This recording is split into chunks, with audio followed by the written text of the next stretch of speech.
तुम ये मत सोचना कि तुम ईवीएम के माध्यम से यहाँ पर इस देश को गुमराह कर रहे हो। तुमने खजाना खाली कर दिया बेईमान लोगों, तुमने तेल बेच दिया, तुमने वक्त जिहाद है सबे रक्स का नहीं, हो खून का कतरा किसी के अस का नहीं, बुलावा सरफरोशों का हुआ आज फिर, है मैदान जानदारों का मर्जी इसका नहीं। ये लड़ाई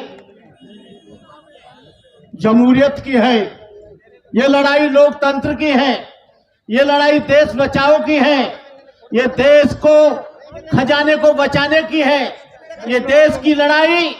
इस देश में जो जुल्म होता है, ये लोग बीजेपी के लोग, ये लोग ईवीएम के माध्यम से 2 बार सत्ता में आ गए।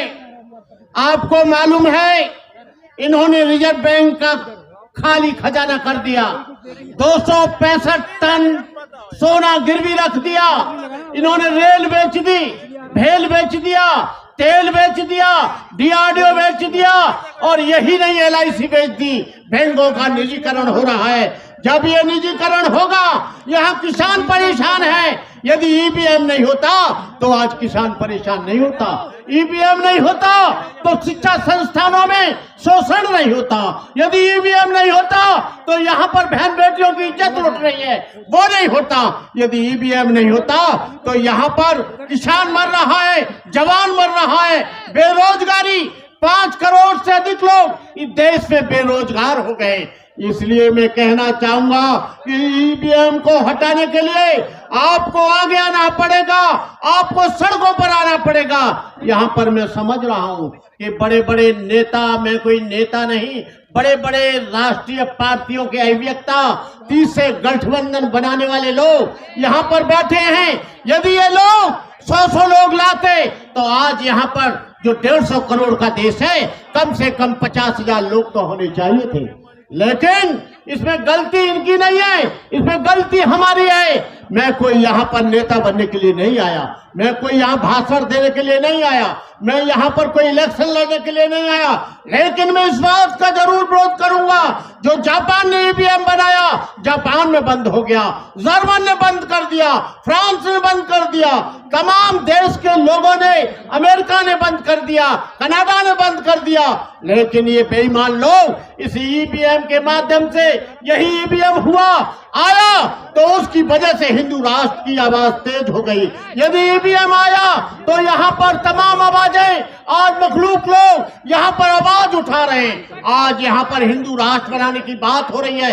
ईवीएम के माध्यम से ईवीएम हटेगा तो ये लोग दिखाई नहीं देंगे, चूहे की तरह बिल में भिड़ जाएंगे। आज आरएसएस का मनोबल इतना बढ़ गया है कि वो लोगों के गली गली, मोहल्ले मोहल्ले में लोगों की कथा करा रहे हैं, लोगों को परेशान कर रहे हैं। आज मॉब लिंचिंग हो रही है, आप अत्याचार हो रहा है, जातिवाद बढ़ रहा है, बड़ व्यवस्था बढ़ रही है, गरीबी बढ़ रही है, भुखमरी बढ़ रही है, शोषण बढ़ रहा है। यहाँ पर तमाम छात्र अपनी हत्याएं कर रहे हैं। तो मैं आप लोगों से ये कहना चाहूंगा कि आप दमखम के साथ मिटा दो जमाने से कुनबा परस्ती, मिटा दो लुटेरों की शोषण की हस्ती, मिटा दो ये जातीयता वाली बस्ती, मिटा दो गरीबों की फाका परस्ती। मैं कहना चाहूंगा जो लोग ईवीएम का विरोध करते हैं, कल मैंने सुना, सोशल मीडिया पर देखा कि प्राचा जी को और हमारे वकील साहब को उन्होंने अरेस्ट कर लिया। हम लोगों ने कहा कल का कार्यक्रम कैसे होगा, लेकिन मैं प्राचा जी को और अपने वकील साहब को इस बात की बधाई देता हूं कि आप लोग मजबूत रहें। यदि देश को बचाना है, आपको एक झंडे के नीचे आना पड़ेगा, एक पार्टी के नीचे आना पड़ेगा। जो लोग खेमों में बटे हुए हैं, तमाम पार्टियां कुकर मुत्तों की तरह बन गई हैं। आप तो क्या, कोई भी आप लोग इस लड़ाई को जीत नहीं सकते। आपको एक झंडे के नीचे आना पड़ेगा, एक जगह आना पड़ेगा। जब तक आप एक जगह नहीं आएंगे, यहाँ पर मुसलमानों पर, दलितों पर, किसानों पर, एससी लोगों पर, एसटी लोगों पर, ईसाइयों पर यहाँ पर जुल्म होगा।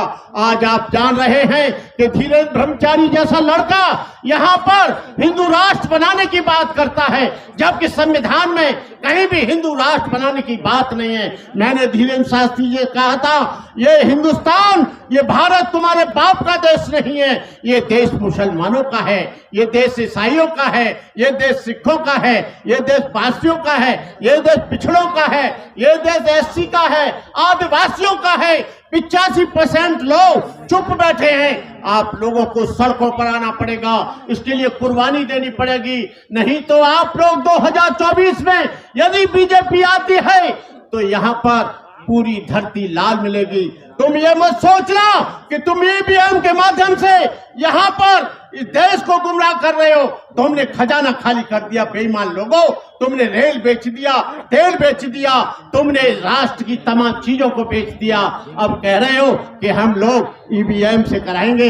ईवीएम से किसी भी हालत में हम नहीं होने देंगे, चाहे हमें कितनी भी बड़ी कुर्बानी देनी पड़े। तो आप लोगों के लिए इस कड़कती सर्दी में आप लोगों के लिए बहुत बहुत बधाई, बहुत बहुत धन्यवाद। और आप लोग हमारे वकील साहब को हमेशा आप कोऑपरेट करते रहें, और प्राचा साहब को, जो प्राचा साहब हैं एक मजबूत व्यक्ति हैं, मैं इनको भी अपनी शुभकामनाएं देता हूं। मैं आपके साथ हूं इस लड़ाई में, तन से, मन से, धन से, लाठी से, गोली से, राइफल से, बंदूक से। आप चिंता मत करना, डरना मत। मैं चाहता हूं कि यहाँ की गवर्नमेंट मुझे जल्दी अरेस्ट करे तो इनको मालूम पड़ जाएगी कि भंते करुणाकर क्या है। मुझे बार बार धमकी दी जाती है, फोनों पर धमकी दी जाती है, तमाम इस देश के लोग मुझे धमकी देते हैं, लेकिन मैंने कह दिया है यदि तुम्हारी बंदूक से यदि गोली निकलेगी, यहां से भी पानी नहीं निकलेगा, यहां से भी हम बौद्ध धर्म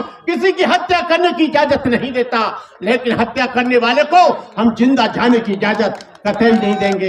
इन्हीं शब्दों के साथ मैं अपनी बात समाप्त करते हुए